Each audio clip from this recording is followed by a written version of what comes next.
Hello everybody, this is Shady here, and today we are going to be looking at my Xbox 360 collection.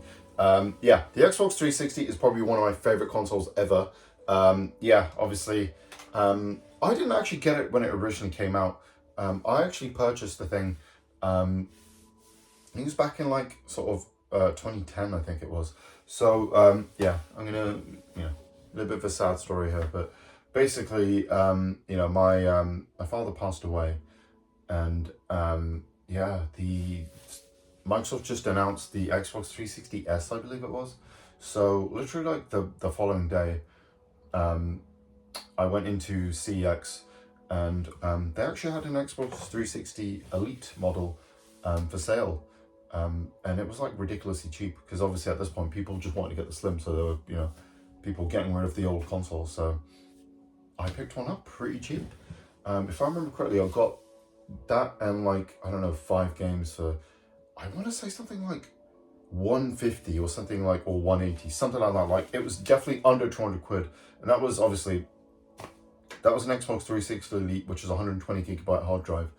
And yeah, like 5 games, and I believe I got, it just came with the one controller though. And obviously, it's just a great system. Been a fan of it ever since. Obviously, what was great about the 360 was typically it was the system that played the games the best. It was like the default system for that generation. Because obviously, this always happens, this gen is the PS5 is kind of like the default generation system, where games are kind of developed for that first. That's kind of like the primary console and everything else kind of, is ported after or whatever. Probably a little less so nowadays, if you know what I mean. But that's basically usually how it works. And the 360 was the main system for that, Microsoft were very aggressive with the system. They kind of, they went to developers and gave them this system.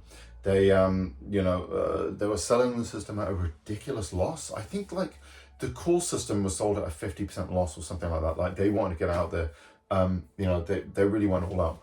And it's just a great system. I think, to this day, it's a really great one to collect for.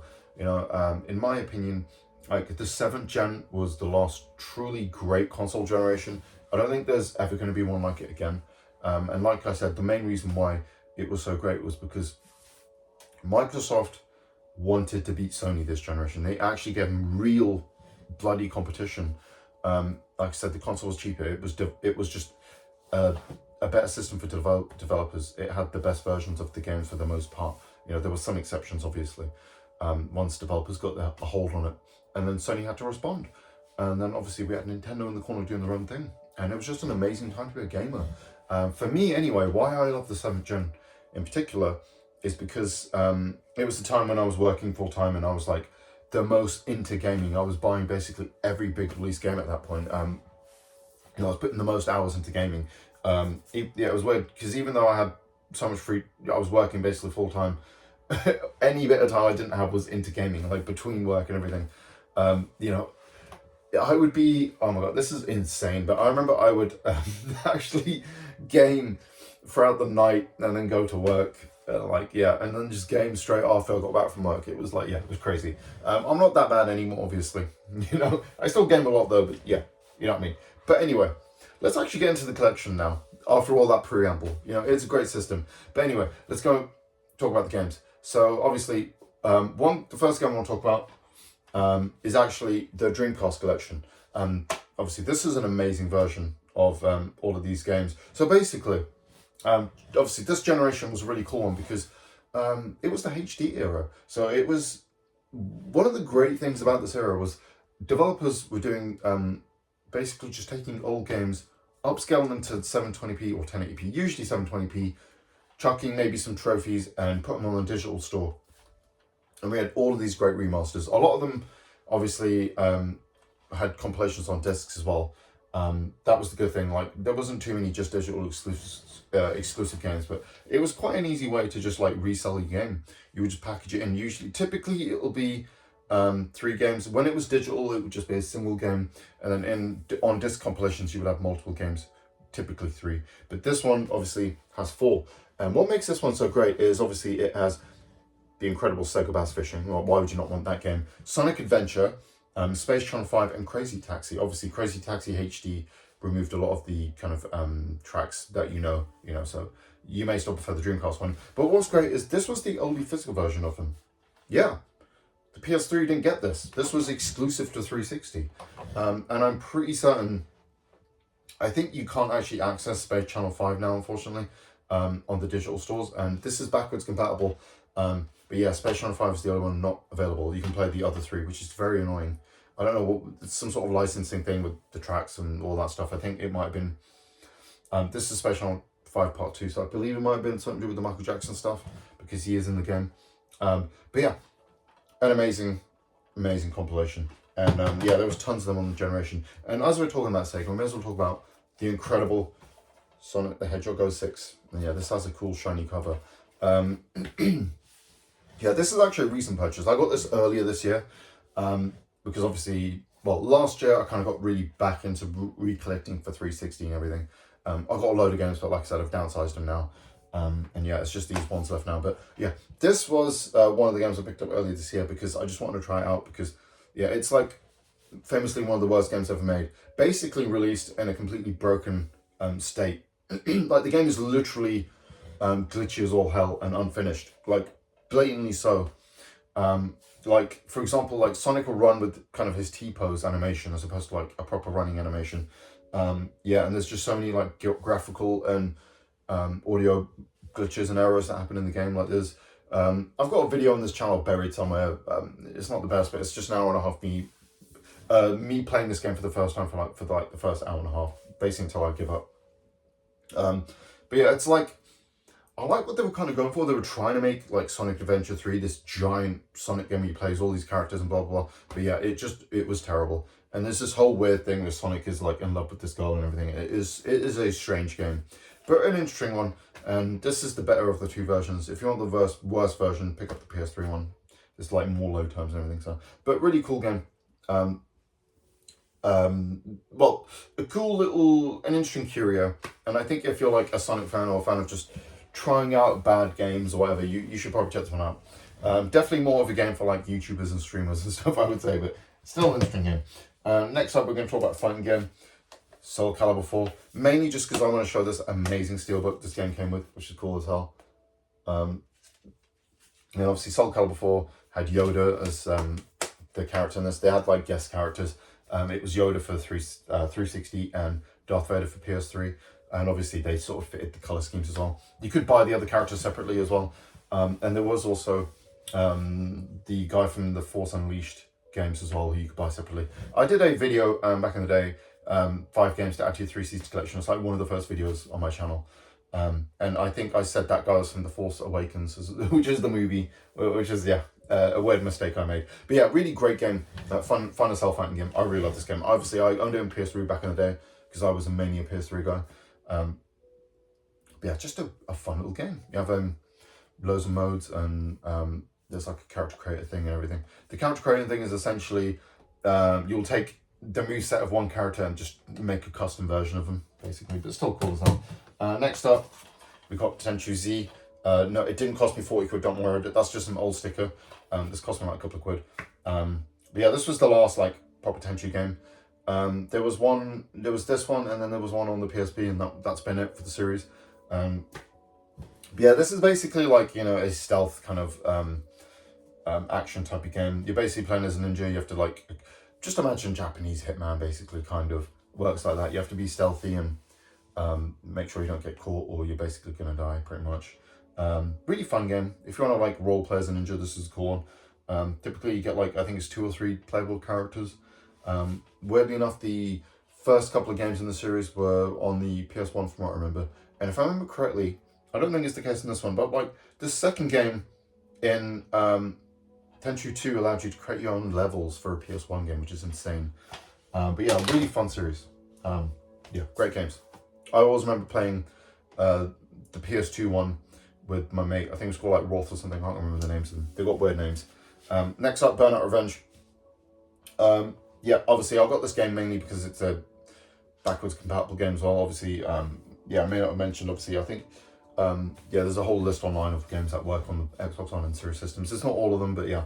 And obviously, yeah, this is just a great game, you know. Burnout was fun as hell, and I think this was the last like traditional one, because we had Burnout Paradise after this, didn't we? Which is that like kind of more open worldy type game, which I just wasn't as much a fan of. I prefer the traditional Burnout games. I believe this was also like this was a cross-gen game, and I think this was the early HD version. This was like a PS2 game. Maybe it was on the Wii and original Xbox, but if you want the HD version, you have to get the 360 ones. Next up, yeah, we got this game. This is basically a shmup, Wartech. Yeah, still unwrapped, but I just found it quite cheap, and I love shmups. So yeah, it's basically just a fun little bullet hell shmup. It looks like it also has beat 'em up elements as well. Yeah, it's kind of like a weird beat 'em up slash shmup thing. I haven't even played this game, but it just looks kind of interesting.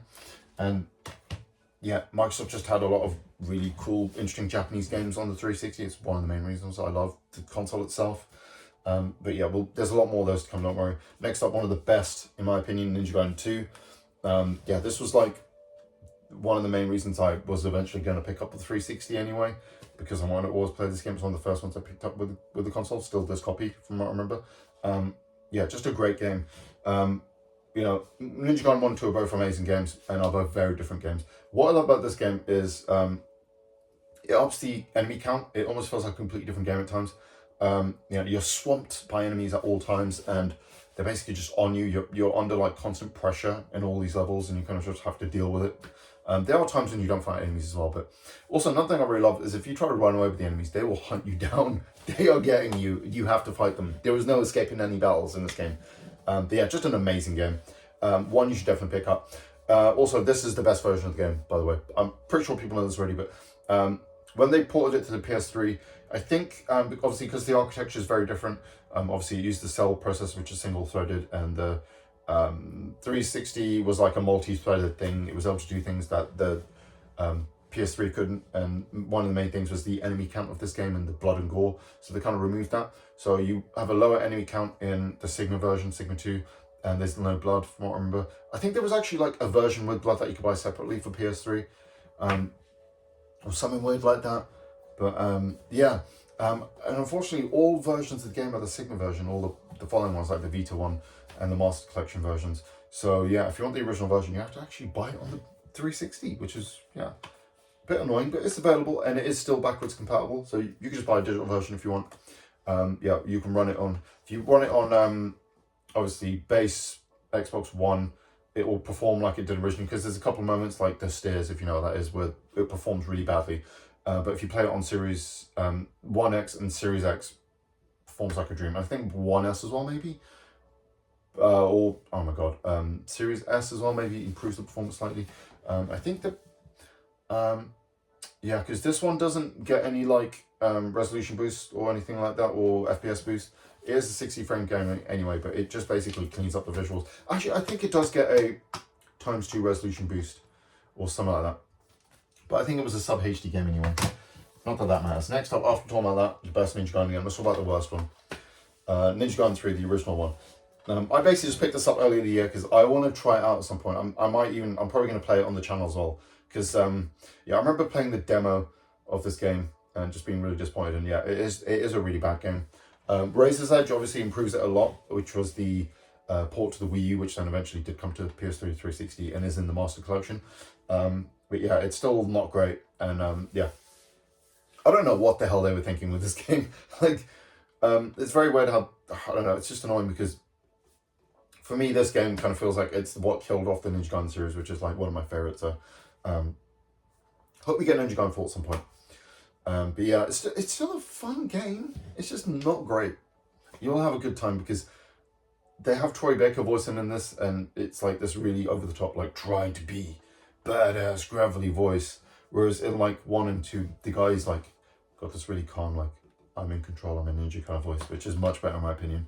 But yeah, I mean that's as an aside, but just a weird thing. But yeah, it's still, you might want to try it out. There's a lot of like blood and gore and all sorts, and he basically fights the guy from V for Vendetta as the main villain, which is kind of cool. So yeah, next up, another kind of bad game. I love bad games, if you haven't noticed. Golden Axe Beast Rider. Yeah, obviously, again, this was also released on PS3, like most of these games. Yeah, this was supposed to be like some sort of revival of the Golden Axe series by Sega. And they turned it into, you know, more of a God of War-y kind of hack and slash game, but it's just not very good. Obviously, you can ride the beast on it, kind of like a nod to the original game. Yeah, it's just not a great game. Obviously, the only redeeming thing is you get to, play as kind of like the warrior chick or whatever, if that matters to you. But yeah, it is a cool game. If you want a laugh, anyway. Not the most fun, like maybe just play it on easy and power through it, and you will have a fun time because it is at least enjoyably bad anyway. Yeah. Next up, another great bad game, Bullet Witch. Yeah, this is it's a weird game. So this is a game where it's basically a third-person shooter. Kind of. It's kind of like this weird cross between third-person shooter and kind of like a hack and slash game. You're playing as this witch who just has to shoot loads of things, basically. Yeah, kind of. It almost feels like it was trying to be Bayonetta before Bayonetta, kind of thing. But yeah, really interesting game, I think. I really like the the aesthetic of the game. You've got the kind of goth looking chick, which is kind of cool.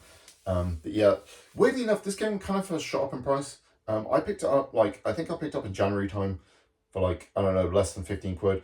And then it shot up, as soon as the Xbox store closed down, it shot to 50 quid. I think it's probably gone down a bit more by that point. But yeah, there was this weird thing with a lot of 360 games where they just shot up in value after that store closed down, even though these games just, are worth nothing really.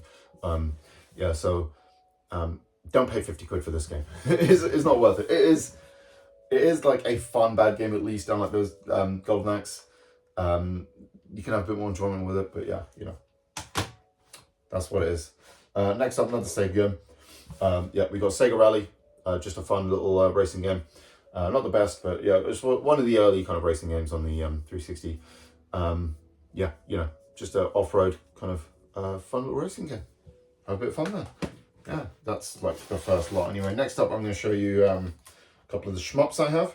The Incredible Akai Kitano. This is a game you absolutely have to pick up if you're getting the 360. One of the great things about the 360 was the fact that it was a big it was kind of like this cult console in Japan. They really pushed for the Japanese market. It wasn't like a massive success, but it was still somewhat of a success. So one of the things that they ended up doing was having all of these bullet hell shmups on there. And one of the weird things about the shmups, there's a list online somewhere you can find, obviously. I think somewhere there's a list. But basically, even though the 360 was region locked, a bunch of these games aren't region locked, because I'm guessing it's by a game by game basis. You can decide it. So if I'm correct, I believe this was only released over here or something. Or no, maybe it wasn't this. I think this might have been a North American one. No, this actually says PAL on the front. But no, it's not this game. But I think it's like Dodonpachi. Resurrection. That version was never released in North America, but it was in the PAL versions, but North American consoles can play them. And then there was a couple others. But unfortunately, not all of them are like that. Like Raiden 4, we never got over here, or Raiden 4. And unfortunately, that is region locked, so you can't play that over here. But still, really awesome game. Also, I love the fact that it has this cover that almost looks like a JRPG or something, but it's actually like a bullet hell shmup. And it's some weird one where it's kind of like you're playing as these kind of like World War II era gunships or battleships, which is also another weird thing when you look at the cover. But still, a really awesome game. One of the must-buys on the 360. Absolutely, you have to pick it up. Next up, another one, Death Smiles. Yeah, this is a really cool one. Yeah, obviously you have the gothic will eat your girls. And it's kind of like a more of a side view, as opposed to top down or up. You know what I mean? It's side scrolling as opposed to vertical, or horizontal instead of vertical. You know what I mean? Yeah, so a little bit different. You're playing as these girls fighting off monsters and stuff, and obviously, yeah, this one's cool because this is the deluxe edition, which I believe is just the only edition. Yeah, you actually get the soundtrack with it and stuff. So, yeah, this game and its sequel have been ported as well.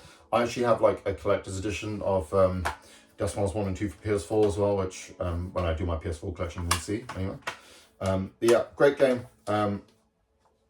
Yeah, when I got back into collecting for 360, it's one of the first ones I had to pick up. Yeah, I don't have too many of the shmups on it. There is a few, obviously the store's closed down now, but there's a bunch that were backwards compatible in the 1 and series, which you can download on those consoles on the store, which are still available. And yeah, yeah, the shmups are amazing. Yeah, they're just very expensive is the only thing, so yeah, that's the only thing I want to warn you. And like I said, Akai Kitano now, I don't know if I said it But Kai Katana is actually ported now to the Switch and possibly PS4. And yeah, so you may just want to pick up that version instead. Yeah, I think Limited Run did the version, unfortunately, if you want the physical. So you're probably, if you want a physical, you're probably better off buying the 361 actually. Next up, yeah, Metal Gear Rising Revengeance, one of my absolute favorite games. This was, yeah, the sequel to MGS4, but obviously co-developed by Platinum Games. I'm sure everyone knows this, but there was like this kind of difficulties with the development of the game. They had this whole plot done because originally it was meant to be just called Metal Gear Rising, and it was set before MGS4. We basically see how Raiden becomes the ninja. It was meant to be more of a Tenchuous style game where you're kind of more stealthy, and then there were some issues, and Kojima basically just said pull the plug on it. They bought in Platinum Games, and then I think within 6 months they developed this game and turned it into a Ninja Gaiden style hack and slash game, and it is amazing. It is like probably one of the best games in the whole of the genre. Really freaking good, and I would definitely suggest picking it up. Like, absolutely do pick it up.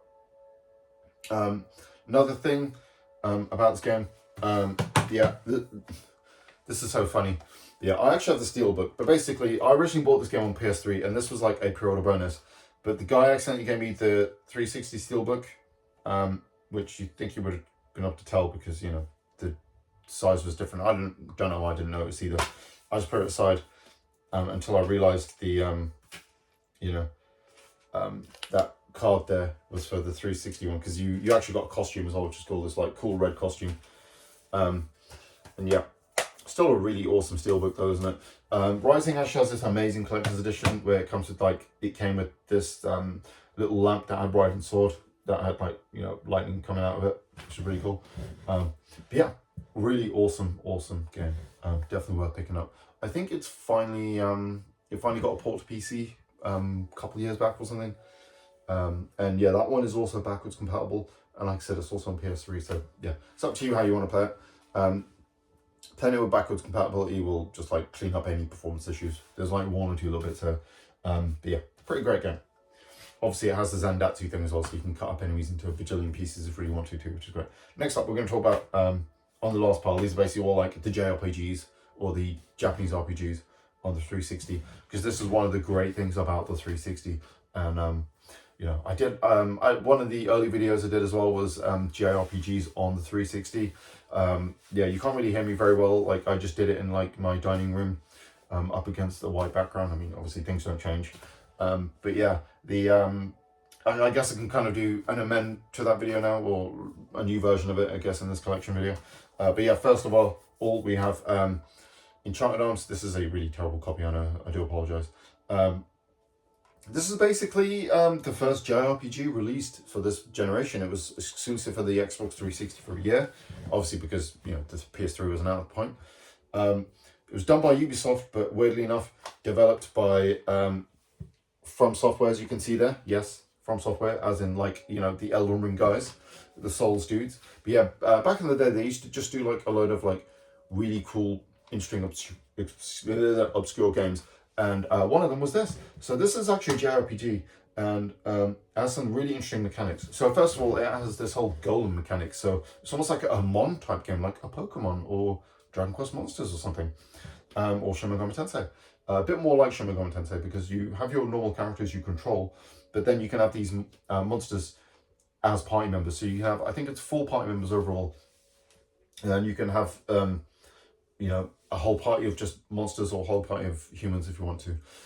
Essentially, the golems, as they're called, they're there to take the place of a particular strength or weakness in your arsenal, because the whole thing is every character, and like you have the whole elemental affinity thing and the strengths and weaknesses between them, like Pokemon, and then the golems can take place of that. So like each character will have a particular element, and let's say you're fighting against an enemy that is like weak to a certain one, you might have golems instead of the party members. But I think obviously late game the party members are better. And obviously another thing is the battle system is on a grid, so it's like a 9x9 or something. You obviously still have 2 sides, but you the moves will be grid based, so it can either be like early attack the far one on that end, or it can be like in a straight thing there in front of you, or in a line, and then you kind of have to like move your characters and use the moves with that in mind, but also thinking about what the enemy can do. Really interesting battle system though. Like actually an awesome game, and it's got like an amazingly terrible voiceover or dub. Like literally, it's like imagine like The Room or Troll 2 or some sort of porno was a JRPG dub. Like it's actually worth playing the game because of that. Like it's actually legit a really good game as well on top of that. So definitely worth playing. Like I said, it's also on PS3. This one is also backwards compatible, and you're probably going to want to play it that way, I would imagine, because I think it does like upscale resolution and stuff. So yeah, if you have your old disc, or if you want to just buy a digital version on the Xbox Store, you can. The PS3 one doesn't run quite as well from what I remember. I believe there's obviously longer loading times as there was with the PS3, with the early ports anyway. But there's obviously the key differences between the two, which I should really explain. The 360 one had an online mode where you can fight against each other. I think it was only with the golems, so like almost Pokemon-esque. They removed that from the PS3 one, but they added like a bunch of extra golems, maybe about 20 or so like, extra golems or something. So, you know, I guess for completionist wise, you may want to get that version instead. But yeah, it's really up to you. Next up, obviously, we have to talk about Blue Dragon. So this is really interesting because obviously, you know, people probably know this already, but Hironobu Sakaguchi, obviously he left Square Enix. He started Mistwalker Studios, and the studio was funded by Microsoft, but in return they had to do 2 games for Xbox. This being the first one, and this is basically him with Toriyama, and I believe Yuji Horii as well may have been involved of Dragon Quest Games. Actually, I don't believe he was involved, but yeah, Sakaguchi, Toriyama, and Amatsu all together, the dream team. So obviously, yeah, obviously, you know, God bless your soul, Akira Toriyama, you're a legend.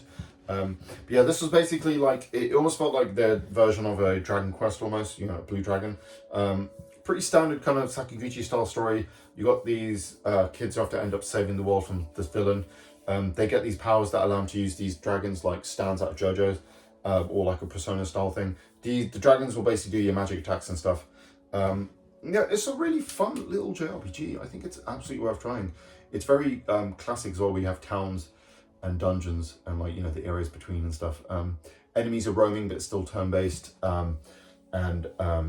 You know, you still have like a separate screen for the battles and all that sort of thing, if you know what I mean. Like it's a really good game, I think. You know, it's like, I don't know, I'd call it a really solid like 7 out of 10, if you know what I mean. And I think how high or low it is really depends on what you like out of an RPG. You know, I think that kind of the simple story, the design of the game, the look of the game makes it feel really quaint and really cool, and definitely worth trying out. Like really pick this up. This is one of like the must-own games for the 360. It is an absolute friggin' gem, in my opinion. But the next game we're going to talk about, I think, is a legit masterpiece.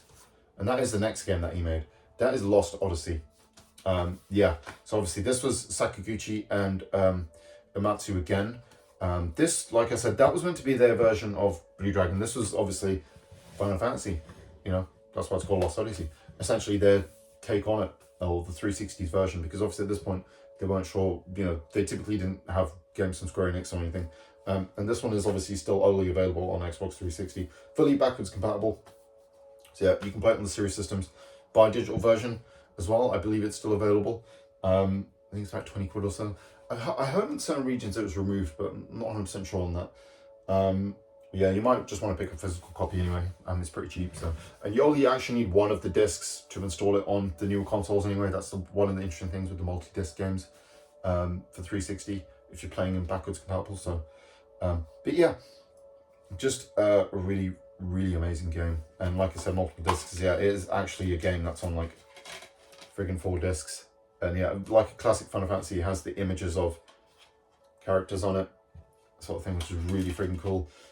Yeah, this is just a really great game. One thing I want to talk about, like I said in the start of the video, my father passed away when I picked up the 360, and I picked up this game. And this game, a lot of it is to do with like death and losing your memories and all sorts, and it just felt like the perfect game at the perfect time. That's why, like, for me, I think it maybe resonated a lot more than it did with a lot of other people. In particular, there's this scene where Kaim and his wife, I don't want to spoil too much, but they find a character, you know, who means a lot to them, and you know they actually passed away. And yeah, I just remember seeing that moment, like it really hit home for me. So you know, there's a bit of a bittersweet taste in my mouth when I play this game, but I just love it. I think it's amazing. Onto the game itself, obviously, this is a traditional turn-based RPG, but one of the sort of interesting things it does, you have 5 party members. You have immortal party members like Kaim over here, our main character, and Sid, or Sed, I think her name is, Seth, sorry. And then you have like the human characters, and the human characters can learn abilities, magics, whatnot, and then they can teach them to the immortal characters, and the immortal characters can kind of create a build on all the abilities they have. So almost a bit like Final Fantasy V's job system or something. And then it also has this thing called the magic rune system, where you equip a ring to your characters. Then when they do their attack, you can add effects to those attacks. But then you have this ring, similar to almost like the judgment ring kind of thing. But it goes down and you have to hit it in the right place with the A button or whatever, and then it will do like, you know, normal or better damage depending. So like you have one that does critical hits, or something that will do like an elemental damage or a status effect or something. Yeah, really cool game, cool system. Also has this thing called 1,000 Years of Dreams, which basically just lets you kind of read these like novels, these short stories about mainly the life of Kaim, because Kaim is an immortal. He's lived for like 1,000 years or something. And you have it's called 1,000 Years of Dreams, obviously. And you basically get to read these stories about the adventures he got onto, or he got on with throughout his life. And it's amazing. Like, they could literally release that 1,000 Years of Dreams as just like a separate book, and it would be amazing. An amazing collection of short stories. But yeah, that's just fully in there in the game as an extra thing you could do. And you have to kind of go, you get a few throughout the story, but you have to kind of go out of your way to unlock other ones. And it's really cool. You can even read them independently of the game, outside of the game, sorry, if you want to get back to it at some point. But yeah, really great game. Obviously, the other thing is, being a turn-based RPG is, the battles are a little bit longer. You know, it's very methodical, I suppose you could say. But still really great. Definitely worth playing at least once if you're a JRPG fan. Next up, I don't even know if this counts as a JRPG, but Catherine. Yeah, so obviously, yeah, one interesting thing is this game has a reversible cover. You can have that Catherine or the other Catherine. Essentially, we're playing as this guy called Vincent, and he's basically like he's dating this Catherine here, who's a bit older, and they're like settling down and all that. But he's kind of freaking out a bit, so he meets this younger Catherine, who's all sexy and all that, and he starts having an affair with her. And then this game is actually a puzzle slash kind of, I guess you can call it a visual novel slash puzzle game, but more puzzle game. And you basically when he's asleep, he's having these nightmares, and then you basically just like where you're climbing up this puzzle, and you have to move these blocks and climb up while something's chasing you or whatever. You have to do it within a certain time, and basically between the days, you have obviously, you spend your time at this bar, and then you can choose what to do, like texting either one of the Catherines, blah blah, do all that stuff, and it will determine what the ending is. Really interesting little game. And obviously there is a HD version, so you can get it on like you know, PS4, Switch, Wii U, all that.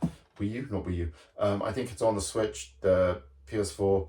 I believe it's on the Xbox as well, and PC. But that one changed a lot because there's like an online component to the game, and I think it did a lot of rebalancing or something. So you can actually do like a versus battles and stuff, which is really cool. And yeah, that's like a big thing. So I think a lot of people actually prefer this original version because of that, because of those changes from what I remember. So you might want to look into that if you care about that sort of stuff.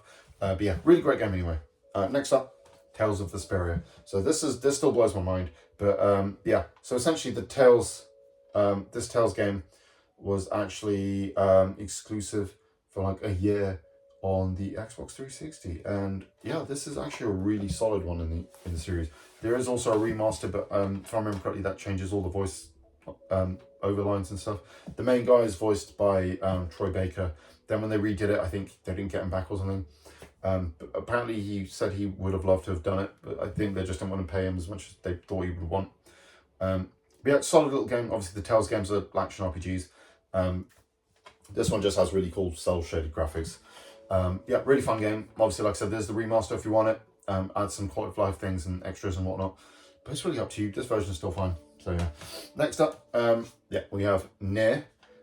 This is the original version on obviously the with Daddy Nier. So yeah, I'm sure people don't know this already, but essentially when they released this game at first, it was in Japan they had like the PS3 and 360 versions were different. The PS3 had like the brother as the protagonist, and the 360 version had the dad as the protagonist.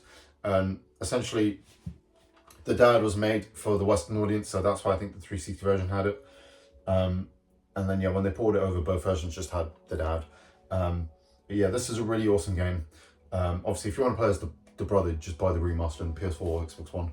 And I think it's on PC, as with all games. But yeah, yeah, this is a really interesting game because it's got this amazing story, but it's like really kind of like, you could tell they didn't really put a lot of money behind it, and it's really rough around the edges.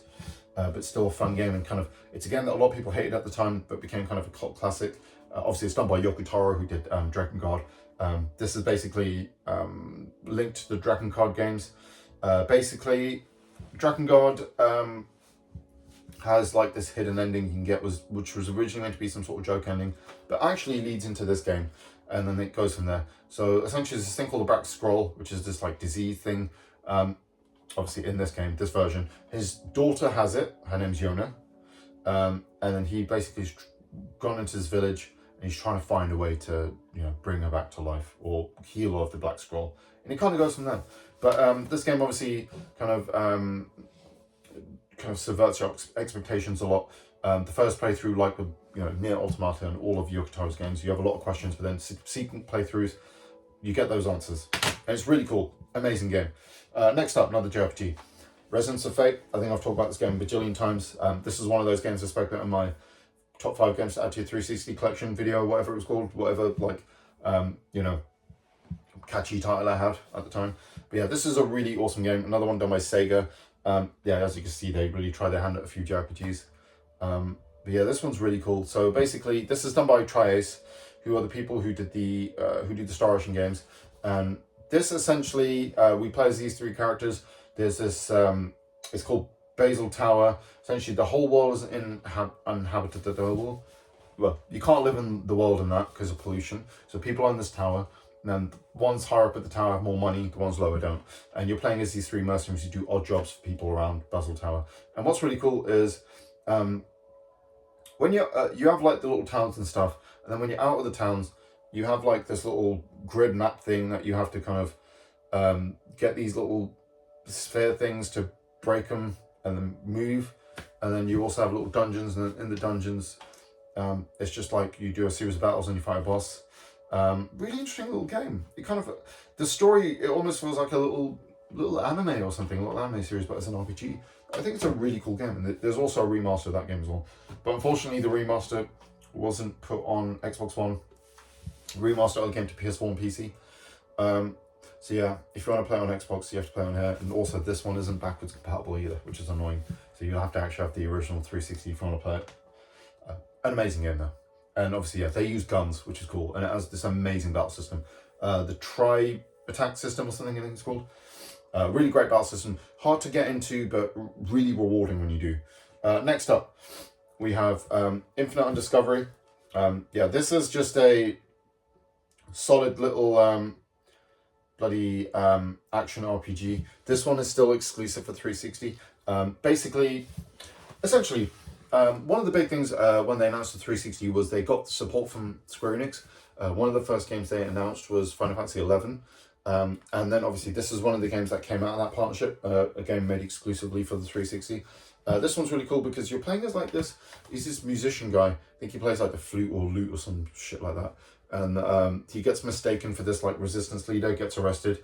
And then this girl over here kind of helps break him out. And then he basically joins these resistance guys. And it starts off as just like a little standard action RPG. But then as you progress through the game, you recruit more party members. And then eventually you kind of create this, you can control loads of party members and switch between them. And yeah, it's a really fun little game. One you should definitely check out. Yeah, next up, these are the big ones with the Square Enix announcements. So they actually end up getting Final Fantasy 13. Yeah, obviously I bought this on PS3 back in the day. And there was this big thing where people pissed off when they ported this. I remember there was boos at E3 when they first announced this version. And yeah, I think Microsoft just fit the bill for this because they need to get Final Fantasy game at the time. This is a weird one because obviously at the time people kind of didn't like this game. and I think there's still people who don't, and you know, because it's really linear and cutscene heavy and all that. But I mean, I always love this game and I still like it, and I think there's people who've kind of turned around to it now and actually like big into the game. Yeah, it's really great. Lightning is amazing. You have the 6 party members. There's a lot of switching between them, seeing their perspectives, and yeah, it's just great. Has probably the best battle system of any game I've ever played as well. Also, the whole plot is essentially like a completely like, it's like recontextualizing the whole Warriors of Light thing. Basically, it just asks the question: what if being a Warrior of Light is a curse and not a burden, or not as a benevolent thing, but more of a curse? So essentially, when you get branded by the crystals, and then you have this focus, you have to complete it, or if you don't, you basically become a zombie. And if you do complete it, you become crystal. So it's not good either way. But it's really great. You know, we're in Cocoon, which is kind of like this kind of planetoid in the sky. We're told that pulse are constantly going to invade us and a danger. And then we become, there's a pulseless sea in Cocoon. We get branded, and then we're basically enemies as a state, and we're kind of on the run. And it kind of goes on from there. Really awesome game. The tagline is like, do you have the courage to face your destiny? That's kind of like one of the big things in the game. Like I said, it's very linear. A lot of the game, you're just going down these corridors, fighting battles, and it's just loads of cutscenes. But the story is really good. The voice acting is amazing. And yeah, once you get into the Pulse area, which is this big open world thing, it's really good as well. So I love the game personally. Next up, we have its sequel, Ten-2, which is basically we play as Sarah and Noel. Sarah was the character from the first game, Lightning Sister, who we don't play as. She's Crystal, and we're trying to save. But yeah, we actually play as in this, and Lightning's gone missing. But you're on like, not Lightning, actually gone missing, I can't remember. She's somewhere, and she puts you on this mission to save the world. And then you have to go through different timelines. It almost feels like a little bit of a Chrono Trigger-ish type of game in a way, where you're going through these different timelines. But we get to explore the Final Fantasy 13 world in more of a traditional RPG. You actually have like proper towns, NPCs you can interact with, great side missions and everything. I think like a lot of people kind of slept on this game, or don't really think it's that great because they weren't fans of 13, but like, I think even if you weren't a fan of 13, you'd actually really like this. This is kind of like the basis of what we would see with like 7 Remake, really. It kind of feels like the prototype to that game. Yeah, it's really good. Like, try it out. It's great. Next up, we have the third game, which is Lightning Returns, Final Fantasy 13, not 13.3. This one we actually play as Lightning, and this almost feels like Valkyrie Chronicle or something like that, Valkyrie Profile or something. Basically, the world's got like 13 days left, and there's this timer going down, and you have to like achieve all this stuff. I think it starts off as 7 days actually, and then you have to do all these different missions and stuff, main missions and little side missions, and then it adds time, and then I think to get the true ending, you have to get to the 13th day or something, which unlocks the final dungeon. If you don't do that, then you basically get game over and you have to start over again. And it's also really weird because you don't level up, but when you do missions, you get little stat bonuses and stuff. So it kind of, you have to do the missions. It's a really weird game, but I still think it's kind of cool, you know? Definitely really good, worth trying out. Okay, yeah, sorry about that little cut. There was actually a few games I forgot about in my collection, which I had to kind of rustle out. But yeah, next up, we've got a few more here. So yeah, we have The Last Remnant. This is like a infamous little game on the system as well. So basically, what happened was, this game was originally announced for the PS3, and then randomly, they just decided to release it for the Xbox 360 exclusively at like just near Christmas, because I'm pretty sure Microsoft just didn't have a big game for that period of time, so it just came out. But unfortunately, it was like completely unfinished, bit of a buggy mess. Was like, you know, just had a lot of screen tearing, frame rate issues, all sorts. But eventually, you were able to. The 360 added the feature to fully install games, and once you did that, it made the game playable. Not perfect, but like it improved the performance so much more. Like, yeah, it made it playable. But yeah, it's a fun little game. Basically, you control like, you play as this guy called Rush Sykes, and then you basically join this army. You have these large scale battles with armies. Essentially, you have like little squads who form an army. You fight against another one. and then eventually, you choose your attacks, they'll fight off, and essentially you win by getting your morale gauge up or something like that from what I remember. It's a really little interesting battle system. Definitely want to check out. There is also a remaster of that available. You can get it on like the Switch, PS4. I think it's also available on your phones as well randomly. Next up, another cool JRPG, Eternal Sonata. This is a little fun one. This one obviously is on PS3 360. Essentially, this is like some love letter to Frédéric Chopin. It's a fun little action RPG, but it kind of borders on the pretentious. So essentially, we're playing as this girl who's trying to I think she's trying to get she's trying to run some sort of shop, but taxes are too high, so she wants to go to the king to get the taxes put down. And then the adventure goes on from there. She joins a resistance group, if you can imagine that, and then it kind of goes on from there.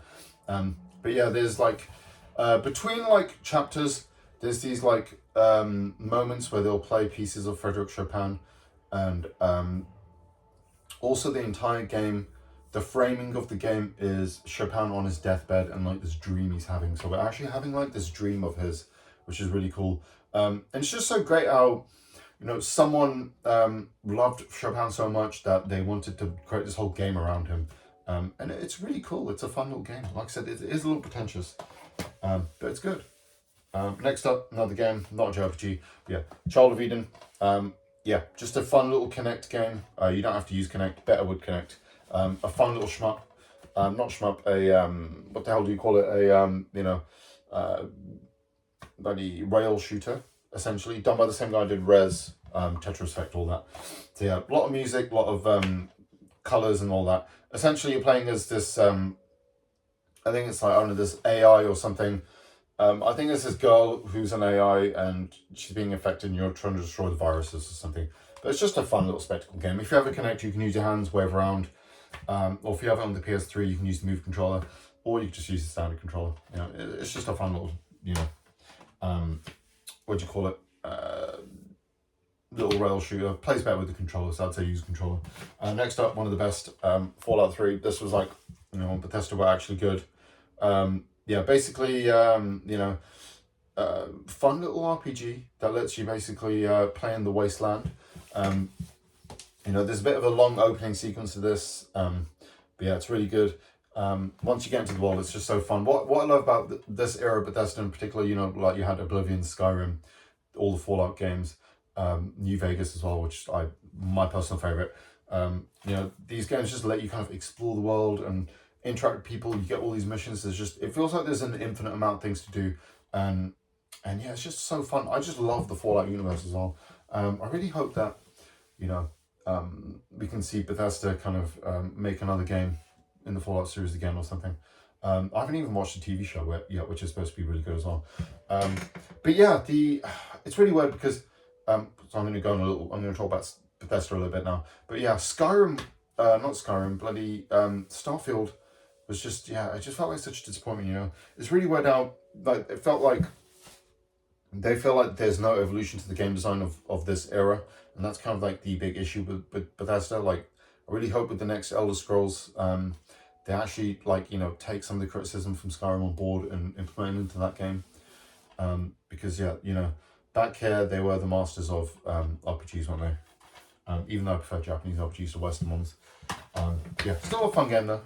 Definitely check it out. Next up, Phantasy Star Universe. This is basically, this was an online RPG. It was, part of the Phantasy Star Online, like a successor to that, basically. Obviously, if you guys watch Happy Console Gamer, he loves Phantasy Star Online. This isn't, obviously, I don't think you can play this online anymore, but you can still play as a single player game. It has a short campaign, which essentially, from what I remember, works as kind of a little tutorial type of thing. But yeah, these kind of MMOs are kind of designed to not, you don't really need to play them with a party of people, if you know what I mean. You can still just mainly play them single player. Cool game anyway. You'll have a little bit of fun with it if you pick it up, and it's quite cheap. Next up, I want to talk about a fighting game, one I really love. BlazBlue, Calamity Trigger. This is actually the first one in the series. Really fun game. I remember when this first came out, I played it on PS3 first, obviously. It was really hard to get a hold of. Didn't seem like there was a lot of copies floating around, and everyone wanted it because obviously this is done by the guys who did Guilty Gear. Arc System Works, who are like basically the masters of 2D fighting game. This one's just really solid. Obviously, you probably want to pick up the newer games in the series, but I still think this one holds up really well. The thing with this game is if you want to basically, you want to get the, I can't remember the call, but they have like these instant kill moves. And if you want to unlock them, you have to actually beat it with the arcade mode of each character. That's the only annoying thing. And from what I remember, unpatched, Jin Kisaragi is like insanely powerful because like one of his moves just has like no cooldown and can just be done instantly. From what I remember, like he was broken as hell. I actually remember playing this with my mate because me and my mate on the PS3, obviously, we used to play beat 'em ups online all the time, just play constantly. That's part of why I love this generation. And yeah, I just remember owning him a lot with Jin at first pre-patch, and then like, to the point where I'm pretty sure like eBay said you can't use them or something like that. Next up, I just want to show another one of the cool steelbooks. This is Bioshock, another one of the games that was famously exclusive for 360 for quite a while. I think this was on Windows as well, maybe Games for Windows version. Yeah, just a solid freaking first-person shooter, really great. I love Rapture. It's weird. I think I probably prefer Bioshock Infinite, but this one's really cool. I love the kind of more horror-y vibes of this one in a way. I mean, they're both great games. What's really cool about this is obviously fun little first-person shooter, but you also get these like really cool abilities, like you can have these magic abilities and stuff. Yeah, just really fun. And obviously, yeah, the big daddies are like really freaking creepy as hell. Great enemy. Yeah, fun game, fun first-person shooter with a great story. So check it out. Next up, probably one of my absolute favorites, Bayonetta. Straight up, one of my favorite games of all time. One of the greatest action games I've made. Obviously, we have a whole trilogy of games. Yeah, people may not know this, but the first one was originally on the Xbox 360. No, PS3, Xbox 360. Designed specifically for the 360 by Platinum Games. Obviously, this was like Hideki Kamiya's kind of like successor to Devil May Cry, basically. Unfortunately, he's not with Platinum Games anymore. But yeah, Platinum Games didn't actually handle the port of the PS3. They give it to a different studio to do something internally in Sega. But unfortunately, the port was pretty shitty. So yeah, you want to avoid the PS3 version. Obviously, if you're going to play this game now, you're probably just going to pick up like the remaster, aren't you? Because obviously you can pick it up on Wii U, PS4, Xbox One, Switch, and obviously PC. So, but I still really like this version. It's the original version. It's really good. I did originally play it on PS3, which was awful. And then one of the first games I picked up was this when I picked up my 360 because I wanted to play the better version. But yeah, it's really good. We're playing as Bayonetta, who's a witch, fighting off against angels, so it's kind of like an inverse of Devil May Cry. So instead of playing as a dude fighting demons, you're a chick fighting angels, which is cool. Yeah, great game. Absolutely must buy. And yeah, obviously, if you like it, if you want to play 2, it's on the Wii U and Switch, and if you want to play Switch, it's only on the Switch, unfortunately. So, last one in my collection now, which I want to talk about, which is one, obviously one of the big JRPGs, Star Ocean: The Last Hope, Star Ocean 4, basically. Yeah, this was exclusive to their 360 for about a year, and I wanted to show this last because this is one of the few collector's editions I have for the 360. I used to have a Gears 2 one, but I ended up giving that to my nephew. But yeah, as you can see, you can kind of fold it out.